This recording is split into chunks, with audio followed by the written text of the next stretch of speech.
Let's go, people, let's go. It's prognosis negative time.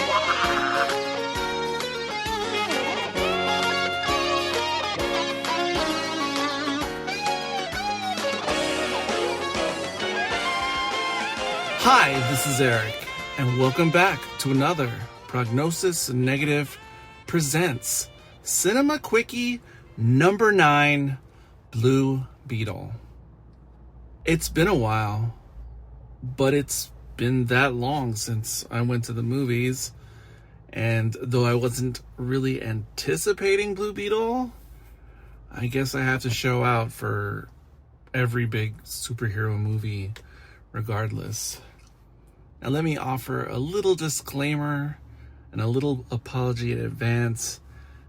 It may come off like I'm going to be really hard on this movie, but all I can do is just be honest as far as my opinion is concerned. My sister saw this movie, and there were aspects that spoke to her with some of the core themes, and I totally respect that. Sometimes I have illogical reactions to certain random movies, so I totally get that, and I totally get if you fall into that category. But okay, let me start with a couple positive things before I really get into it.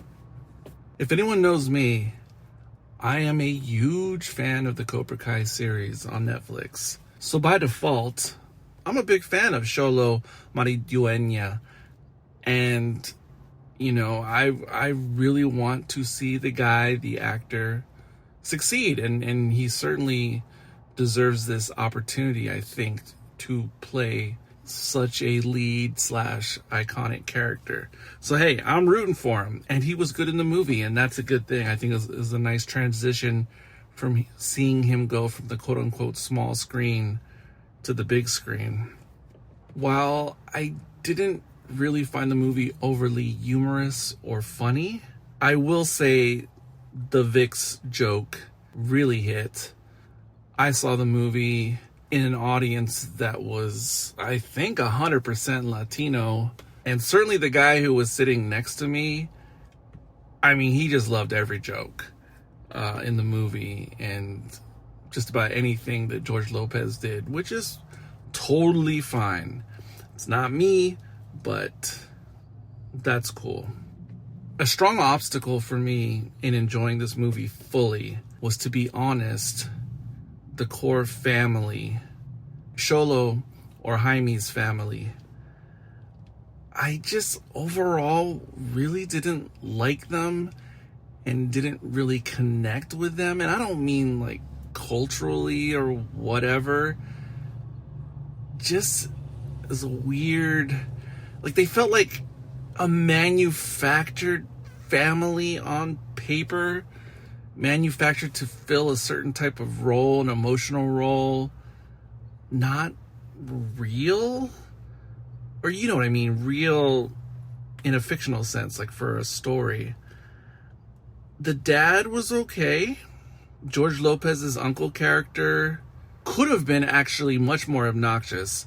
So the fact that I didn't really find him obnoxious is another plus. Jaime's sister, she very much reminded me of Maribel from Encanto, but a terrible facsimile of Maribel, or if Maribel was unlikable, because the actual Maribel character is fantastic, if anyone has seen Encanto. And then by the third act, the whole family dynamic reminded me of Spy Kids, but not in a good way. Now there's the setting, Palmyra City. I'm not the biggest DC guy, more Marvel, so I don't know many details about the DC universe, like from the comics or animated shows. So this is basically my introduction to Palmyra City. I see on Wikipedia that the fictional city is supposed to be located in Texas. Okay. Nothing about it feels like Texas. Maybe if the deep Rio Grande Valley had a coastal city like on SPI that was a booming metropolis, but it certainly geographically feels more like Florida or Miami. But then when you get into the neighborhood and the people, they have a West Coast Chicano vibe, which in my mind, I was thinking, and I don't know because I'm not an East Coast Latino, but in my mind, I was thinking to that demographic, it might seem kind of confusing to see East LA, but in the Florida Keys. But on the other hand, I totally get this is a fictional place. So maybe the idea of mixing East Coast Latinos with West Coast Chicanos and then somehow placing it in the middle on the Gulf Coast. Okay, I mean, I guess conceptually, yeah, okay, why not? I found the soundtrack extremely derivative. It wasn't bad, but definitely unoriginal. The composer, Bobby Krilic, I don't know if he has a large body of work preceding this or not, but it was definitely going for a faux Hans Zimmer / Daft Punk Tron Legacy type of sound, which I love Hans Zimmer and I love the Tron Legacy soundtrack, but this was just a facsimile of. And speaking of Tron, I definitely could see Susan Sarandon's Osprey-like helicopter definitely reminded me, and probably an intentional reference to the NCOM chopper in Tron. And speaking of those Tron references, yet again, I'm assuming the writer / director is about the same generation as me, because I definitely saw the 80s and 90s references, some more overt, some really, really subtle. This reminds me of a franchise I just checked out a couple days ago, which was Seth MacFarlane's Ted and Ted 2. And it's something that I definitely noticed in that movie too, that, you know, MacFarlane Gen X, me Gen X, I completely got all of the references in the Ted movies. And I think it's that connection between the writer and myself in the audience. And, you know, I'm okay with that. No harm, no foul. And I really did like the attention to detail in a lot of the old school tech that we see at times, because again, some of that stuff was pretty obscure. And I just, of course, I remember all those things from back in the day. Supposedly, I fall into the target demo of this movie. But that being said, I find I relate much more with the character or dynamic of, say, Andrew Garfield's Amazing Spider-Man or Miles Morales in the Spider-Verse movies. I really think they're more fully formed and believable and just feel real and aspirational in a way that makes sense in the world. Whereas I'm just being honest, the whole family cultural thing in Blue Beetle, just, it felt to me like it was checking off boxes and once again, I use that word like facsimile. It was like just like a carbon copy of really well-formed cultural and family dynamics, like in the Spider-Verse, for instance. But I mean, that's really unfair, because the Across the Spider-Verse movies are just really incredible on a much higher level, or a higher standard, which is certainly uncommon and not to be expected, because it is just exceptionally good. So I feel kind of guilty comparing Blue Beetle to something that I hold already on a pedestal. Like the Flash movie, I don't know what's up with the DC universe producers / publicists, because they really hyped up that Flash movie. And once you actually watch it, the hype doesn't really make any sense. And when the review embargo ended for Blue Beetle a few days ago, and I saw all these glowing reviews just coming out of everywhere, I was highly, highly skeptical.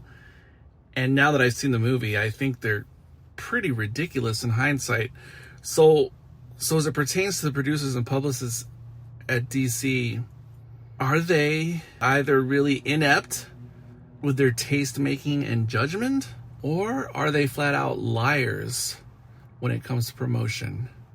I don't know the truth, but I suspect it's a little bit of a mix of the two. Now, how am I going to rate this? Oh my goodness. I'm gonna rate it out of questionable Tacomas. Out of 5 questionable Tacomas.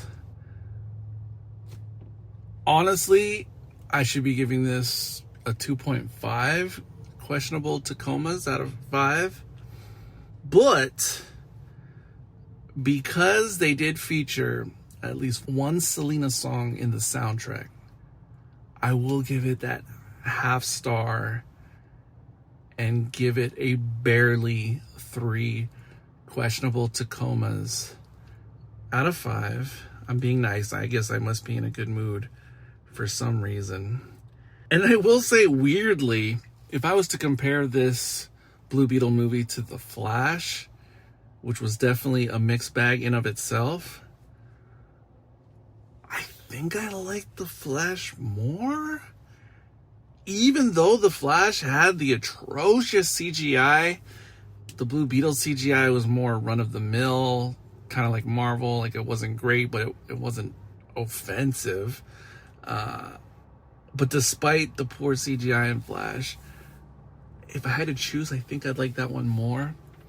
And another way I could look at this movie and see it more as a 3 questionable Tacomas versus 2.5 is if somehow I view this movie through the lens of an 80s, early 90s kind of action / superhero movie, like a time when you didn't have to take blockbuster movies super seriously before Christopher Nolan raised the bar to a ridiculous height with his Batman trilogy.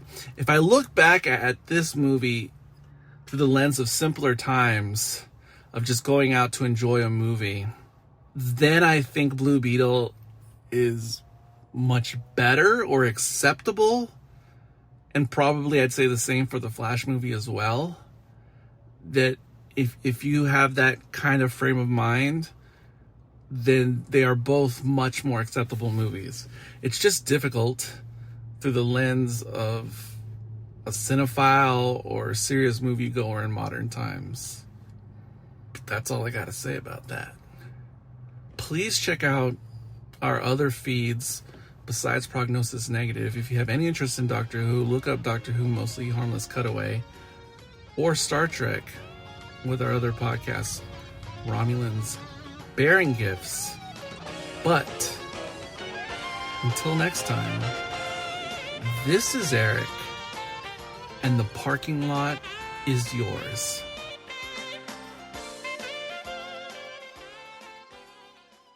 Prognosis negative.